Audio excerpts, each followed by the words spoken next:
एक समय की बात है, एक छोटे से गांव में नूडल्स के लिए मशहूर चटपटे चमत्कारी नूडल्स नाम की दुकान थी। इस दुकान के मालिक थे चाचा चटपटे। उनके नूडल्स में एक अनोखा स्वाद था, जिसे खाकर लोग खुशी से झूम उठते थे।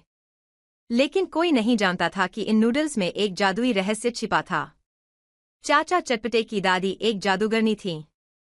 उन्होंने एक खास मसाला तैयार किया था, जो नूडल्स में डालने से खाने वाला खुशी और ऊर्जा से भर जाता था। लेकिन एक दिन गांव के लालची जमींदार ठाकुर धूर्त सिंह को इस मसाले का पता चल गया। उसने चाचा चटपटे से यह जादुई नूडल्स बनाने का तरीका पूछना चाहा, लेकिन चाचा ने इनकार कर दिया।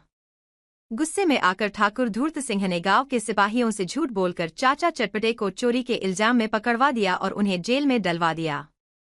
अब ठाकुर ने खुद नूडल्स बनाने की कोशिश की, लेकिन बिना जादुई मसाले के वे फीके और बेस्वाद निकले। चाचा चटपटे के बिना जादुई मसाले ने भी अपनी चाल चल दी। जब ठाकुर ने मसाले को जबरदस्ती इस्तेमाल करने की कोशिश की, तो नूडल्स खुद ही हिलने लगे, लच्छे बनकर हवा में उड़ने लगे और ठाकुर पर गिरने लगे। कुछ ही देर में नूडल्स ने पूरे महल को अपनी पकड़ में ले लिया और वहां एक नूडल जेल बना दी। गांव वालों ने देखा कि ठाकुर और उसके साथी नूडल्स की जेल में फंस चुके हैं। उन्होंने राजा को सूचना दी और राजा ने चाचा चटपटे को रिहा करवा दिया।